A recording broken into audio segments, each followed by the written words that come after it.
Thanks for staying with us, South Mississippi. Nikki Johns joins us to discuss the outages that the United States is currently facing on this Friday. Nikki, thank you so much for joining us this afternoon. We really appreciate it. Thank you for having me. Of course, of course. So talk to me about this outage that we are currently facing right now. What could have possibly caused this nationwide outage that we're experiencing? So unfortunately, this could very well be a catch-22 situation. It appears, and not a lot of details have come out yet, but it appears that a security update to a security tool was pushed out and caused some things to break. Unfortunately, those updates to these security tools are required because of the developing threats that we see day in and day out.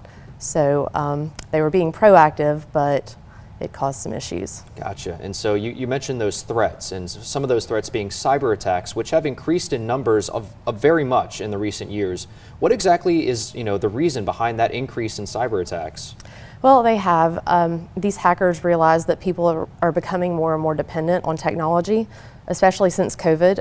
Everyone depends on technology. Everyone needs to remote in from home or wherever they may be, and they're an easy target. These hackers, it's not someone sitting in a bedroom trying to get into someone's system. These are sophisticated operations overseas, and they're making money at it. And so say a small company faces a cyber attack like this, what exactly does that look like, and what are some of the things that they can do after getting a cyber attack? Well, it really depends on what they have in place to prevent the cyber attack in the first place. So if they don't have the proper layers of security in place, then it's going to take a lot longer to recover from a cyber attack. But you're looking at days, weeks, sometimes months. If you look at recent cyber attacks, even in our area, to get back to normal operations, you could be looking at a lot of downtime. Wow. And so what are some ways that people can prevent these cyber attacks from happening? Is there, what I guess measures can they put in place to prevent this from happening? So we tell people to be proactive. Make sure that you are consulting with someone who understands technology. A lot of business owners don't understand technology enough to know if they're protected.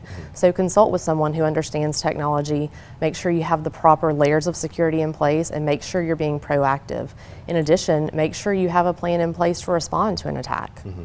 And so say they do have all those things in place and they still receive a cyber attack, what are the steps from there? What can they do afterwards? That's going to be dependent on the organization and their operations. So every organization should have an incident handling response plan in place. And this is just written policy and procedure that lays out step by step how everyone is to react in order to continue operations in case of an outage. So if you don't have access to technology, how would you continue your operations and eliminate downtime? All right. And so any other last second advice that you would give to any companies out there who could possibly be interested in getting this type of protection or something like this in place? Yes, I would encourage businesses to get an assessment to see kind of where their gaps are, where their vulnerabilities are, and the things that they need to patch to ensure that they're safe and protected. All right, awesome. Nikki, thank you again so much for joining us this afternoon. We really appreciate it. Thank you. Of course.